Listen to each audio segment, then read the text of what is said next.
ნაწარმოები შეიცავს თამბაქოს ნაწარმის, თამბაქოს აქსესუარის ან მოწყობილობის მოხმარებას. ნუ აიძულებთ ბავშვებს ისუნთქონ თქვენი კვამლი. მოწევა მამნებელია თქვენი ჯანმრთელობისათვის.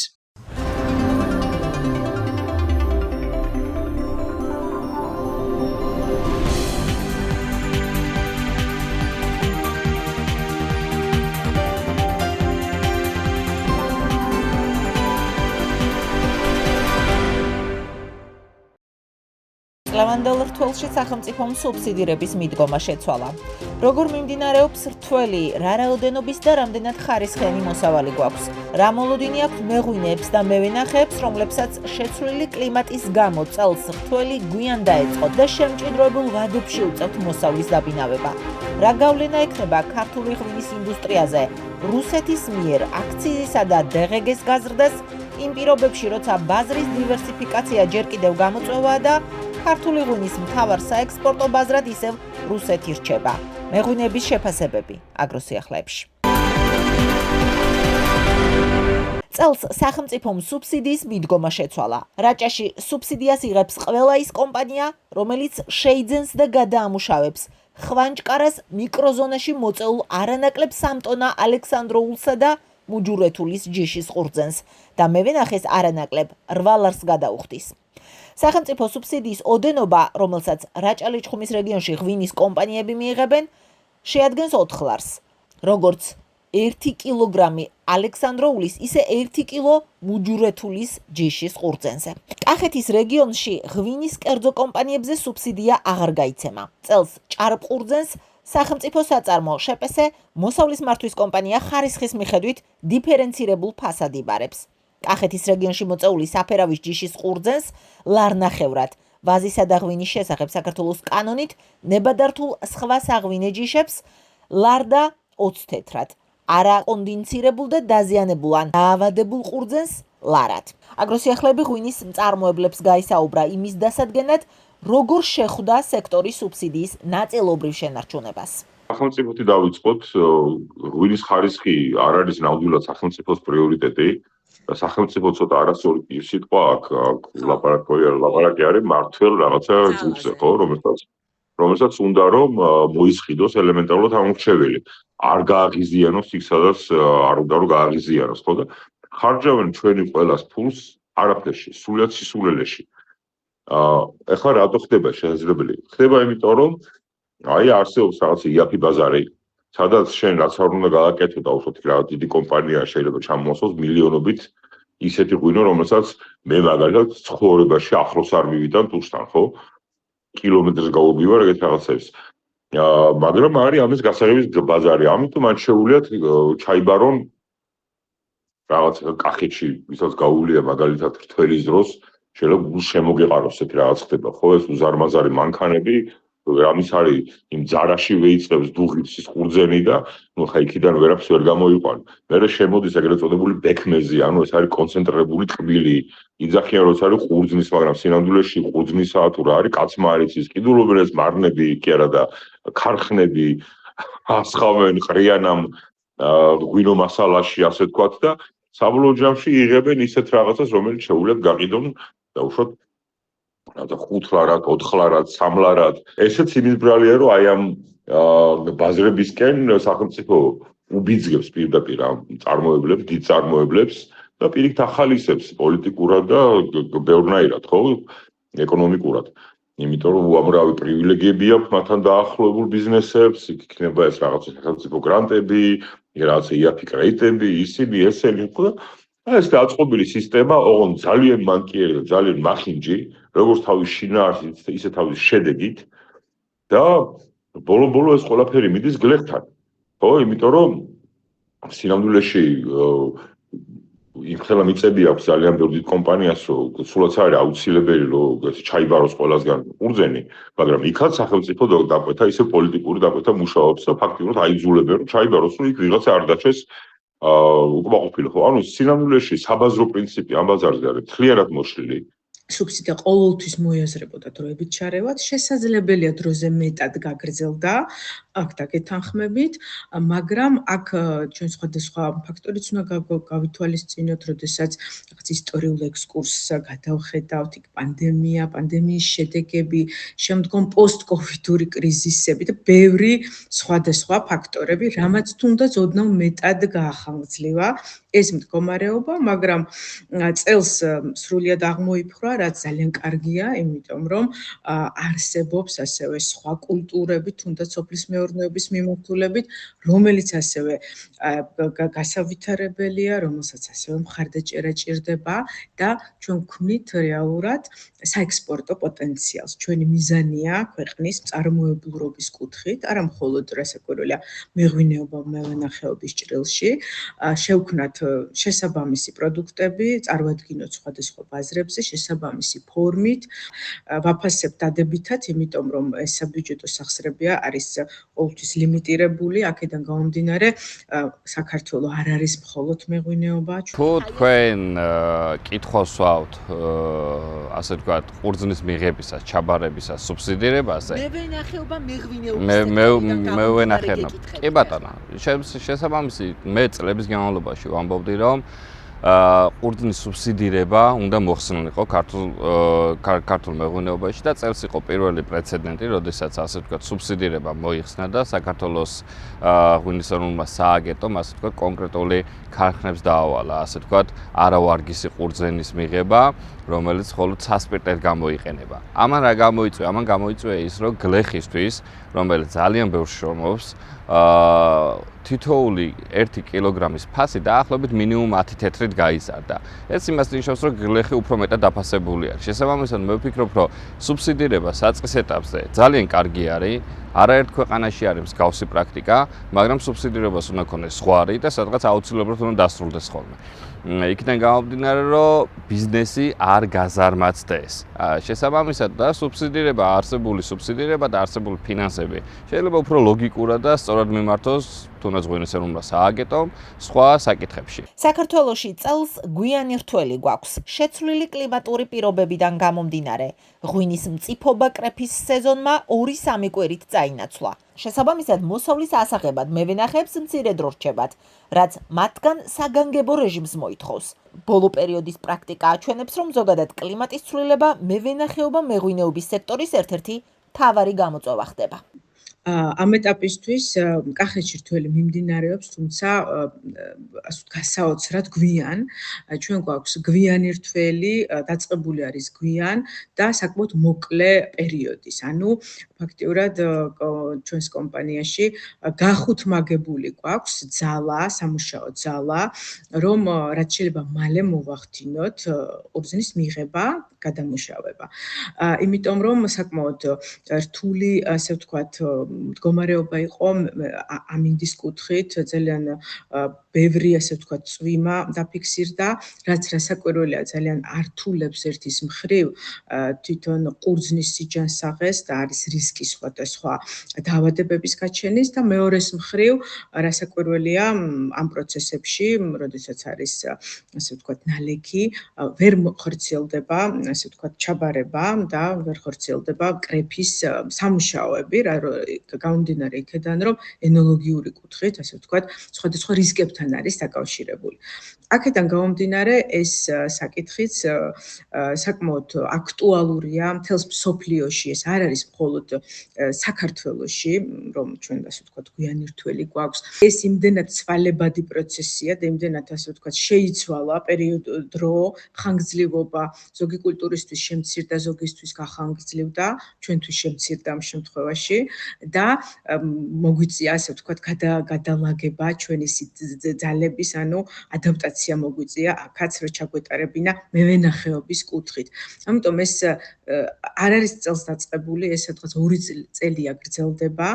აქედან გამომდინარე, ამ შემთხვევაში ქვეყანამ უნდა იმუშაოს საერთაშორისო ინსტიტუტებთან ერთად, საერთაშორისო მიმართულებებთან ერთად, რომ ჩვენ ერთობლივად დავძლიოთ ეს პროცესი. კლიმატის ცვლილება არა მარტო ამ სექტორზე, ზოგადად, როდესაც სოფლის მეურნეობაზე ვსაუბრობთ, კი, იმიტომ რომ მაგალითად ყოველწლიურად რაღაც ისეთ ბუნებრივ მოვლენებს ვებრძვით, რომელიც დაუგეგმავი იყო. მაგალითად მე მახსოვს ჩვენ გვაქვს ვენახი ერთ-ერთ ტერიტორიაზე, ქართლში და ადგილობრივი მოსახლეობა 100 წელზე მეტია ვერ იხსენებენ სიტყვას და მაგალითად ჩვენთან სიტყვა მოხდა.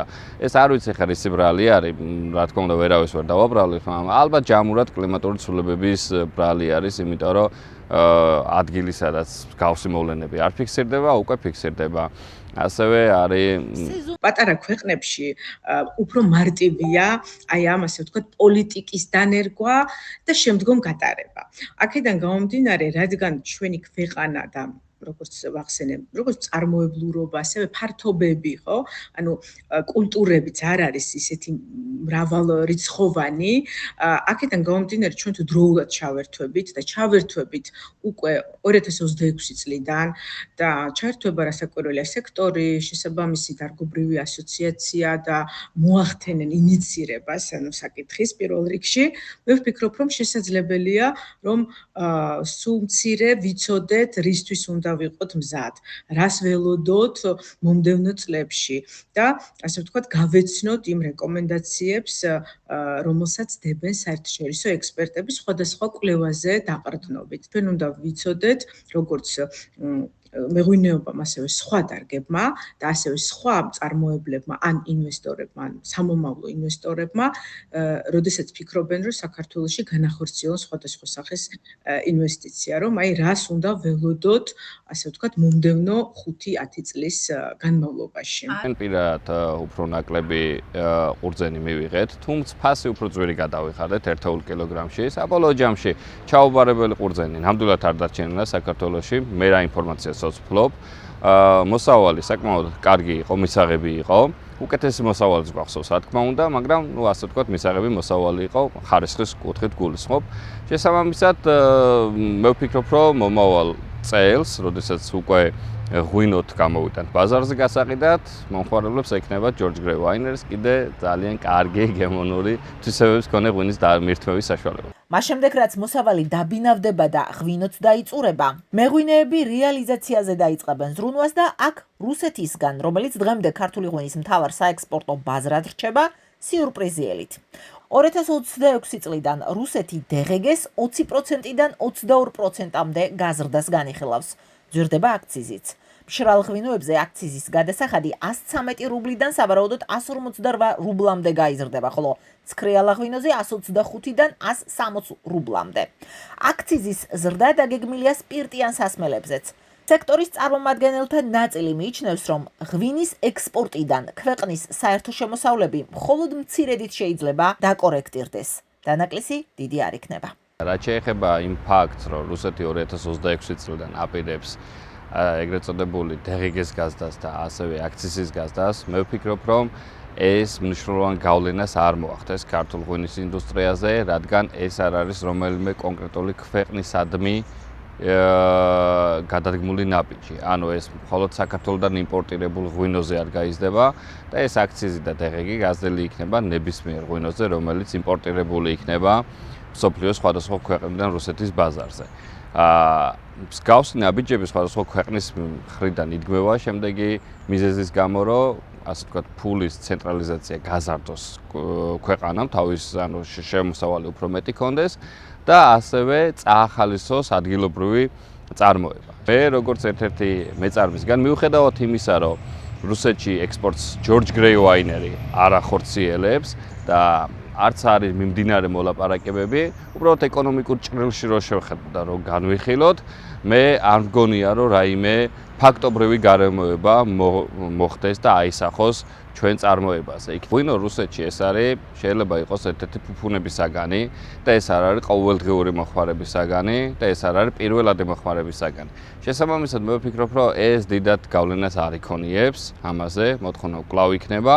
შეიძლება შემცირდეს, მაგრამ არა რადიკალურად შემცირდეს, რადგან ღვინოს ვინც სვავს და რუსეთში ღვინის სმა, გარკვეულ სეგმენტის სვავს, ასე რომ ვთქვათ, ღვინოს. ალკოჰოლის მოყვარულები არიან, მაგრამ სხვა ტიპის ალკოჰოლის მოყვარულები უფრო არიან, ვიდრე შეიძლება ითქვას, რომ ღვინოზე. სექტორის წარმომადგენელთა მეორე ნაწილი კი ამბობს, რომ რუსეთის მიერ ახალი საგადასახადო პოლიტიკა საქართველოში მწარმოებელთა მხოლოდ იმ ნაწილს დააზარალებს, რომლებიც რაოდენობაზე არიან ორიენტირებული. ანუ რუსულ ბაზარზე გადასახადების მატება განსაკუთრებით დაბალფასიანი სუფრის ღვინის მწარმოებლებს დააზარალებს. რუსეთში ჩვენ ღვინოს არ ვყიდით, არ გავიყიდია და არ გავყიდით. არ გვაინტერესებს, გვაქვს როგორც პოლიტიკური მიუღებლობა, რომ თან ბაზარიც ისეთია, რომ მაინც და მაინც ხარისხიანი ღვინო იქ არავის არ აინტერესებს. არის ახლა ვიღაცები ცალკეული ხალხი, მაგრამ არ ვყიდით და მორჩა რუსეთი არ არის ჩვენი საინტერესო. როდესაც აქციზი და სხვა გადასახადები დაემატება, ბუნებრივი ფასი გაძვირდება და სავარაუდოდ გაყიდვების რაოდენობა შემცირდება, ბუნებრივია. მაგრამ ეს იმოქმედებს იმ კომპანიებზე, რომლებიც ყიდიან რუსეთში ღვინოს, ეს ძირითადად არის დიდი კომპანიები, ქარხნებს ვეძახით ჩვენ ეს ხალხი და გარკვეულწილად დაარტყავს, ბუნებრივია. ყველამ ვიცით ეს ძირითადად ისინი არიან ორიენტირებული არახარისხზე, არამედ რაოდენობაზე, ყიდიან იაფ ღვინოს, იაფად ყიდიან, იმიტომ რომ დამზადება შესაბამისი აქ ღვინოს და უკვე სასაცილოა, უკვე მე რამდენად ძევლად აძლევს საკუთარ თავს რუსეთის ბაზარს. სამწუხაროდ ეს პოლიტიკური დაკვეთა არის ხშირ შემთხვევაში. ბევრი კომპანია ისეთი, რომელიც ჩვენს დღევანდელ ხელისუფლებას წოდებულ რაღაცა ჯგუფთან არის დაკავშირებული პოლიტიკურად და ამიტომაც რუსეთს ეხუტებიან, ასე თქვა და ეს რუსეთი ყველა ჯერზე მერე წიხს ურყავს. ადგილობრივი ღვინის მწარმოებლების გარკვეული ნაწილი ფიქრობს ბაზრების დივერსიფიკაციაზე და სხვასაც იმავეს ურჩევს. პრაქტიკა აჩვენებს, რომ სარეალიზაციო კალათაში რუსული წილის მინიმალიზება ეკონომიკურად გრძელვადიან პერსპექტივაში ბევრად უფრო მომგებიანია ღვინის ნებისმიერი მწარმოებლისთვის. რჩება აქტივობები შედარებით მარტივ ბაზრებზე მუშაობის და ამას სტატისტიკაც ხატობს. მარტივი ბაზრები ეს არის ჩვენი ტრადიციული ბაზრები, სადაც ქართულ ღვინოს იცნობენ, ქართულ კულტურას იცნობენ და ასე ვთქვათ ენდობიან. თუმცა ამაში ცუდი არაფერი არ არის. არაჩვეულებრივია და ძალიან კარგია და ამას აკეთებს ქვეყანა სხვადასხვა ასე ვთქვათ სექტორებთან ერთად, რომ ჩვენ დავიმსახუროთ ნდობა და სხვადასხვა მიმართულებით დავამტკიცოთ ჩვენი კონკურენტული უპირატესობები და ასე შემდეგ. აქედან გამომდინარე აღნიშნულ ბაზრებზე, ტრადიციულ ბაზრებზე ვიტყოდი მარტივია პროცესები, ნაკლებია მარკეტინგული აქტივობა, ნაკლებია ასე ვთქვათ ფინანსების ინვესტირება ამ მიმართულებით ცნობადობის გაზრდის და ნაკლებია დამტკიცების, ასე ვთქვათ, კოეფიციენტი. აქედან გამომდინარე, მე ვფიქრობ, რომ სექტორი გაზარმაცებულია და ასე ვთქვათ, ამიტომაც გვაქვს საკმაოდ ისეთი სტატისტიკა. ჩვენი მიზანი იყო და ეს რჩება უცვლელად პრიორიტეტი, რომ 5-დან 8%-ზე მეტი არ გქონდეს რუსეთის ბაზარში წარდგინება, ნიშნავს იმას, რომ ამით ჩვენ შედარებით ვახორციელებთ რისკების, ასე ვთქვათ, შემცირებას, რომ სხვადასხვა ფაქტორებისგან გამოწვეულმა კრიზისმა, იქ სადაც ჩვენ არ გვძალუთ, ასე ვთქვათ, რაიმე ზეგავლენის მოხდენა, რაიმე პოლიტიკის შეცვლა, ამიტომ რუსეთის ბაზარს ვეკიდებით ფრთხილად სხვადასხვა გარე ფაქტორებისგან შექმნილი მოსალოდნელი რისკები არის, ასე ვთქვათ, გასწრის წესრიგში და ამ შემთხვევაში სექტორი იქნება უძლური, რომ არა კვლავინდებურად დასახული სიტყვა დივერსიფიკაცია. ეს იმდენად მნიშვნელოვანია, რომ ამით ჩვენ არა მხოლოდ ვზრდით ჩვენს წარმოებული პროდუქციის, ანუ ამ შემთხვევაში ქართულ ღვინოზე ვსაუბრობ, ქართული ღვინის პორტფელს და სხვადასხვა ქვეყანას ვაცნობთ ქართული ღვინის პოტენციალს, რომელიც პირდაპირ პროპორციულია შემოსავლების ზრდასთან სექტორში, რომელიც ასევე გენერირდება იზრდება აი ამ სოფლის მეურნეობის და მევენახეობის მიმართულებით და რასაკვირველია ისე როგორც კომერციული, ასე ვთქვათ, მხარე, ანუ მეწარმე, ასევე გლეხი, ანუ ფერმერი იღებს ძალიან სერიოზულ ბენეფიტს და როგორც რეგიონალურ ჭრილში, ანუ ყველა მიმართულებით, ასევე ტურიზმიც არ უნდა გამოგვრჩეს, ცნობადობის კუთხით, იმიტომ რომ ქართული ღვინო, როდესაც ხდება მისი პოზიციონირება სხვადასხვა ეგრეთ წოდებულ მაღაზიაში, თაროებზე თუ რესტორანში, აუცილებლად მას მოყვება რამოდენიმე პოტენციური ტურისტი, ქვეყნის სტუმარი, რომელიც ასევე დამატებითი ღირებულების შემომტანი, ამიტომ ასეთ ცალსახად ვერ გავზომავთ, მაგრამ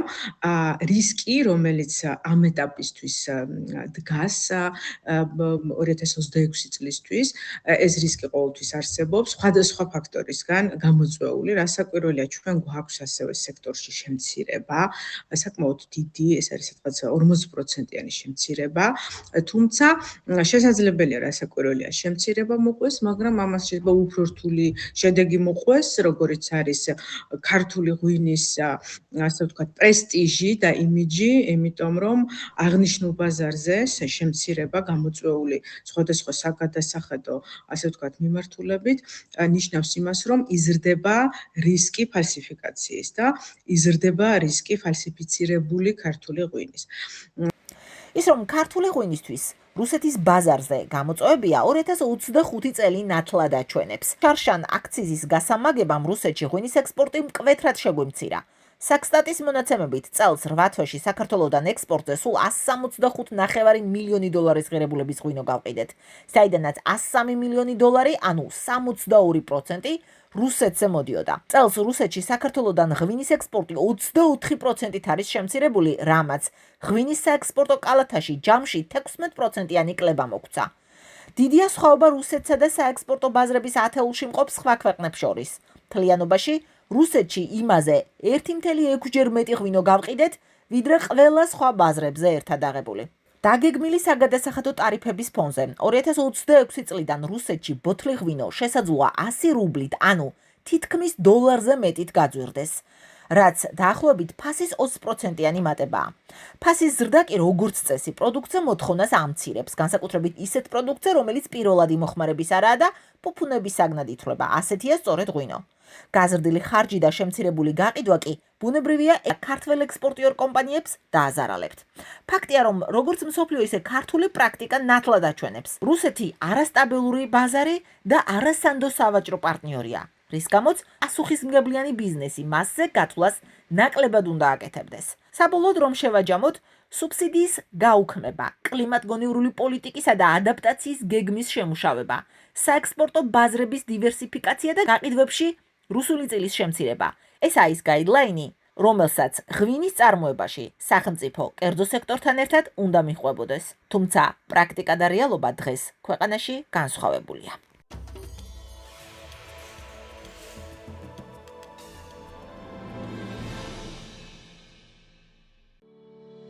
ომბალო ქართული სამზარეულოსა და ხალხური მედიცინის ერთ-ერთი ყველაზე მნიშვნელოვანი ბალახია. ომბალოს გარეშე ტყემლის საწებელი წარმოუდგენელია, თუმცა ის არა მხოლოდ კულინარიული სურნელით, არამედ სამკურნალო ძალითაც გამოირჩევა. ომბალოს ზეთი გამოიყენება პარფუმერიაში, საკონსერვო და საკონდიტრო წარმოებაში სასმელების, ჩაის და ძმრის არომატიზირებისთვის. შესანიშნავი ბალახია შეჭამანდებისათვის. ომბალოს მშრალი ფოთლები მდიდარია ეთერზეთებით, მას ანთების საწინააღმდეგო, ტკივილ გამაყუჩებელი, ანტისპაზმური და შარდმდენი თვისებები აქვს. ხალხურ მედიცინაში ომბალოს ნაყენს იყენებენ ბრონქული ასთმის, კუჭნაწლავის დაავადებების, ოდაგრისა და მეტეორიზმის დროს. ასევე კარგია უძილობის, შაკიკისა და ნერვული აშლილობის დროს, რადგან ამშვიდებს ნერვულ სისტემას და აძლიერებს სისხლძარღვთა კედლებს. მისი ნახარში სასარგებლოა კანის სხვადასხვა დაავადებების სამკურნალოდაც, ჭრილობის შესახორცებლადაც კი. თუმცა გვახსოვდეს, რომ ომბალო დიდი რაოდენობით ტოქსიკურია. ორსულებისთვის მისი გამოყენება აკრძალულია. არ არის რეკომენდებული 2 წლამდე ბავშვებისთვისაც.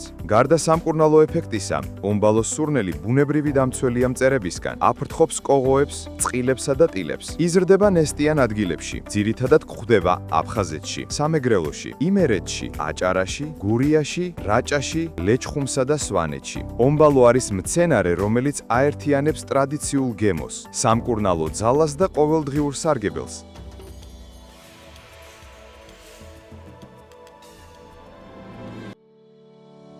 ალბათ ცოტას გიფიქრიათ, რა ნაზ და ფაკის ზრუნას მოითხოვს ჩოჩორი. არა და ახალშობილ ჩოჩორს განსაკუთრებული მოვლა და ყურადღება სჭირდება. ვირი წელიწადში მხოლოდ ერთ ჩოჩორს იძლევა და მისი სიცოცხლის ხანგრძლივობა 12-დან 18 წელია. ამიტომ ახალშობილზე ზრუნვა ფერმერისთვის გადამწყვეტი გამოწვევაა. პირველი საათები ყველაზე მნიშვნელოვანია. ჩოჩორმა უნდა მიიღოს დედის პირველი რძე კოლოსტრუმი, რომელიც აძლიერებს მის იმუნიტეტს. თუ ეს შეუძლებელია, საჭიროა სხვა ბუნებრივი ალტერნატივა. ხელით კვება ხშირად გადამწყვეტია. თავიდან ბოთლით, შემდეგ კი კასრიდან დალევაზე გადაყვანით. კვება უნდა ხდებოდეს ყოველ 2-3 საათში სისუფთავის მკაცრი დაცვით, რათა თავიდან ავიცილოთ ჯანმრთელობის პრობლემები. ნელ-ნელა ჩოჩორს ვუმატებთ მყარ საკვებს, მუწიკებსა და ცილოვან დანამატებს. საცხოვრებელი უნდა იყოს მშრალი და თბილი, ხოლო ყველა ინსტრუმენტი დეზინფიცირებული. სოციალური კონტაქტი აუცილებელია. სხვა ცხოველებთან ურთიერთობა ჩოჩორს იზოლაციისგან იცავს. 3-6 თვეში ჩოჩორი მზად არის დამოუკიდებლად ცხოვრებისათვის. სწორედ დაგეგმილი მოვლა უზრუნველყოფს, რომ პატარა ჩოჩორი გაიზარდოს ჯამთელ ძლიერ ვირად, თქვენი ფერმის სიამაყედ.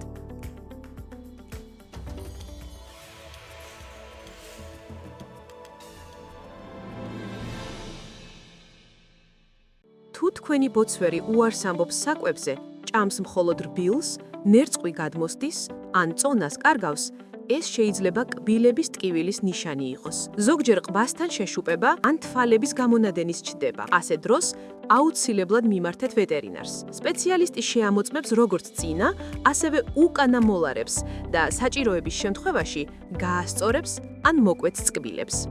გახსოვდეთ, ეს პროცედურა მხოლოდ ვეტერინარმა უნდა ჩაატაროს. პრევენციისთვის სწორად კვება არის აუცილებელი. თუ თქვენი ბოცვერი საერთოდ ვერ ჭამს, საჭიროა ხელით გამოკვება სპეციალური ნაზავით. თივა უნდა შეადგენდეს რაციონის 70-80%-ს. ახალი ბალახი და მწვანილი უნდა იყოს კვების 15-20%. ძალიან კარგია ოხრახუში, კამა, რეჰანი. ბოსტნეული კი 5-დან 10%. განსაკუთრებულად სასარგებლოა სტაფილოს ფოთლები და ბროკოლი. ხილი კვირაში 2-3 ჯერ მიართვით. არასდროს აჭამოთ კურდღელს კარტოფილი, ხახვი, მიორი, პური, ბრინჯი, მაკარონი, თხილი, შოკოლადი, კოფეინი, რძის პროდუქტები, ავოკადო. ღეჭვისთვის შემიძლიათ მისცეთ უსაფრთხო ხის ტოტები, როგორიცაა ვაშლი, ფსხალი, თუთა. და რა თქმა უნდა, ყოველთვის სუფთა წყალი ღია ჯამში.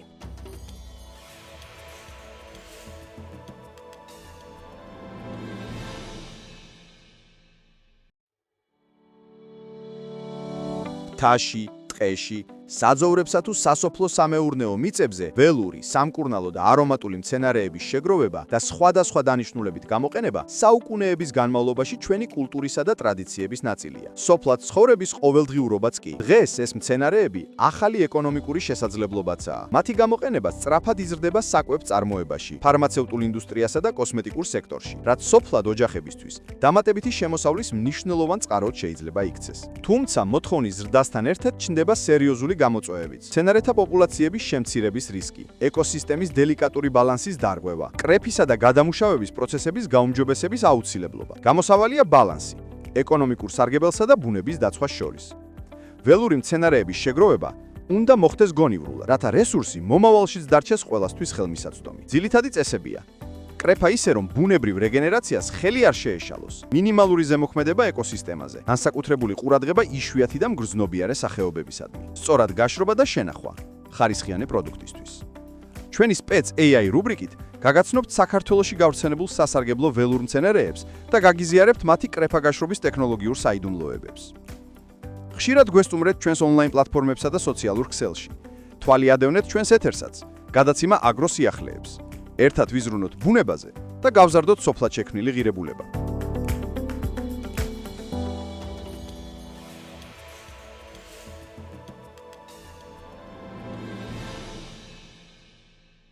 ბოცვრის ფერმა წარმატებული იქნება მხოლოდ მაშინ, თუ სწორად მოუვლით როგორც დედლებს, ისე ბაჭიებს. მაწოვარი დედლებისთვის საჭიროა გაძლიერებული და დროული კვება, სუფთა ბუდე და მშვიდი მოპყრობა. დედლის მერძეულობის გათვალისწინებით, ბაჭიების რაოდენობა უნდა იყოს მის შესაძლებლობებზე მორგებული. ზედმეტები სხვა დედლებს გადაუზარდოთ. ბუდიდან გამოსვლის შემდეგ ბაჭიებს სჭირდებათ ფრთხილი მოპყრობა და თანდათანობითი შეჩვევა გარემოს.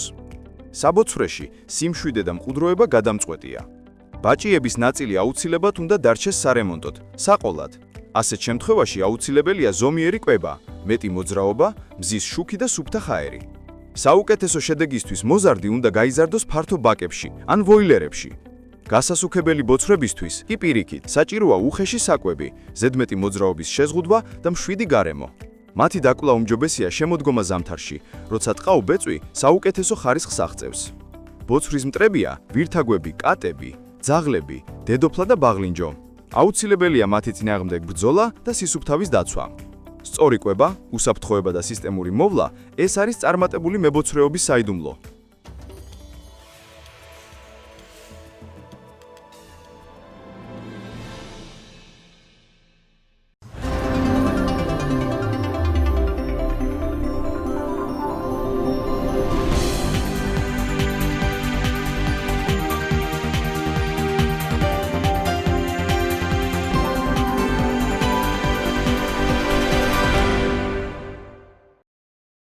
ნაწარმოები შეიცავს თამბაქოს ნაწარმის, თამბაქოს აქსესუარის ან მოწყობილობის მოხმარებას. ნუ აიძულებთ ბავშვებს ისუნთქონ თქვენი კვამლი. მოწევა მავნებელია თქვენი ჯანმრთელობისათვის.